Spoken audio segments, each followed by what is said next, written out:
ദൗത്യത്തിനായിരിക്കും കൂടുതൽ ഊന്നലെന്ന്. കാരണം ആ പുഴയിലേക്ക് അർജുന്റെ ലോറി മറഞ്ഞു കിടക്കുന്ന സാഹചര്യം ഉള്ളതിനാൽ അവിടെയും ഒരു പരിശോധനയുടെ ഏറ്റവും കൂടുതലുള്ള ശ്രമകരമായിട്ടുള്ള കാര്യങ്ങൾ അത് ഏറ്റെടുക്കുക നാവികസേനയുടെ പ്രത്യേക ദൗത്യ സംഘമായിരിക്കും. ഇതിൽ വളരെ എക്സ്പീരിയൻസ്ഡ് ആയിട്ടുള്ള വലിയ ഒഴുക്കിലും ദൗത്യം പൂർത്തീകരിക്കാൻ ട്രെയിനിങ് ലഭിച്ചിട്ടുള്ള സംഘാംഗങ്ങൾ ആ പുഴയിലൂടെ തന്നെ എത്തി അവിടെ പരിശോധന നടത്തും. അപ്പോൾ അതിൽ നിന്നായിരിക്കും കൂടുതൽ വിവരങ്ങൾ നൽകുക. നാവികസേനയുടെ പ്രതിനിധി എന്താണ് വ്യക്തമാക്കിയതെന്നും കൂടി കണ്ട ശേഷം നമുക്ക് ബൈജുവിലേക്ക് പോകാം. രാവിലെ തന്നെ അവിടെ ഡൈവേഴ്സിനെ റെഡിയാക്കിയിട്ടുണ്ട്. ഡൈവേഴ്സിന് അവർക്ക് പ്രിലിമിനറി ബ്രീഫിംഗ് കൊടുത്തിട്ടുണ്ട്. ഇന്ന് രാവിലെ അവർ വന്നിട്ട് അവിടെ അസസ് ചെയ്യും ആ ലൊക്കേഷനിൽ. അത് കഴിഞ്ഞിട്ട് അവര് ഒരു കോൾ എടുക്കും, ഡൈവിംഗ് ചെയ്യാൻ പറ്റുന്നുണ്ടോ അതില്ലയോന്ന്. ഇതല്ലാതെ തന്നെ നമ്മുടെ എമർജൻസി റെസ്പോൺസ് ടീമും Karnataka naval area Karwar base ഹെഡ്ക്വാർട്ടേഴ്സിൽ അവിടെ സ്റ്റാൻഡ് ബൈ ചെയ്യാം. പ്ലസ് അവിടെ ഞങ്ങളുടെ ഒരു ഓപ്സ് റൂം ഇതിനു വേണ്ടി ഓപ്പറേറ്റ് ആവുന്നുണ്ട്.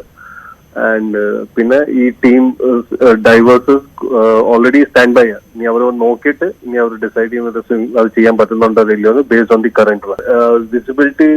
ഞങ്ങൾക്കൊരു ഡൈവറിന് എപ്പോഴും ഒരു ഹിൻഡ്രൻസ് ആണ്. പക്ഷെ നേവിയുടെ ഡൈവേഴ്സ് അതിനുവേണ്ടി ട്രെയിൻഡ് ആണ്. നേവിയുടെ ട്രെയിനിങ് ഡൈവേഴ്സിന് ഭയങ്കര ടഫാണ്. സോ അവർക്ക് സീറോ വിസിബിലിറ്റിയിൽ ഡൈവ് ചെയ്യാം. അത് ഞങ്ങളുടെ സെക്കൻഡറി ഒരു ഹാൻഡിക്യാപ്പ് ആണ് ഡൈവേഴ്സിന്. ബട്ട് ഞങ്ങളുടെ ഫസ്റ്റ് ചാലഞ്ച്, ഞങ്ങളുടെ ആദ്യത്തെ ചാലഞ്ച് ഈ അടിയൊഴുക്ക്. അതാണ് ഞങ്ങളുടെ ചാലഞ്ച്. ബിക്കോസ് ഞാൻ ആദ്യം പറഞ്ഞ പോലെ ഞങ്ങളൊരു 100 kg വെയിറ്റ് വെള്ളത്തിലിട്ടിട്ട് അതിൽ റോപ്പ് ബോട്ടിൽ കണക്ട് ചെയ്തിട്ട് ഡൈവേഴ്സ് അത് പിടിച്ച് താഴെ ഇറങ്ങാൻ പോലും പറ്റുന്നില്ല. ബിക്കോസ് 100 kg വെയിറ്റും ഡ്രിഫ്റ്റ് ആയി പോവുക, ഒഴുക്കിന്റെ കൂടെ പോവുക 100 kg വെയിറ്റ്. സോ ഇപ്പൊ ഡൈവേഴ്സിന് പെർപെൻഡിക്കുലർ താഴോട്ട് പോകാൻ പറ്റുന്നേ ഇല്ല. അപ്പം അത് വ്യക്തത വരാൻ വേണ്ടി നമുക്കൊരു അല്ലെങ്കിൽ നമുക്ക് അണ്ടർ വാട്ടർ ക്യാമറ വിട്ടിട്ട് നമുക്ക് കാണാം. പക്ഷെ ഇപ്പൊ ഇവിടെ വിസിബിലിറ്റി കാണുന്നതുകൊണ്ട് അത് നമുക്ക് റൂൾ ഔട്ട് ചെയ്യേണ്ടി വന്നു. അപ്പോൾ നമ്മൾ ടെക്നോളജി യൂസ് ചെയ്ത് ആ ടെക്നോളജിയുടെ പേര് അതായിരുന്നു sonar.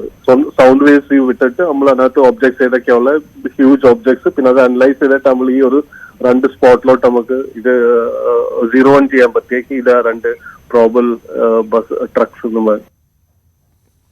Commander Athul Pillai defence PR ആണ് പ്രതികരിച്ചത്. എന്താണെങ്കിലും ദൗത്യം അവിടെ ഏറ്റവും പ്രധാനം. ഇപ്പോൾ അതുൽ പിള്ള സൂചിപ്പിച്ചതുപോലെ ഏറ്റവും വലിയ പ്രതിബന്ധം അത് അടിയൊഴുക്കാണ്. ആ പുഴയിലേക്ക് 100 കിലോ ഭാരമുള്ള വസ്തു ഇട്ടാൽ പോലും അത് ഒഴുകിപ്പോകുന്ന ഒരു സാഹചര്യം എന്ന് പറയുമ്പോൾ നമുക്ക് ഊഹിക്കാം എത്രമാത്രം അടിയൊഴുക്ക് ആ പുഴയിലുണ്ട് എന്നുള്ളത്. അപ്പോൾ അതിനെയൊക്കെ തരണം ചെയ്ത് വേണം ഈ നാവികസേനയുടെ ദൗത്യ സംഘാംഗങ്ങൾക്ക് അർജുനിലേക്കും ആ ലോറിയുടെ ക്യാബിനിലേക്കൊക്കെ എത്താൻ.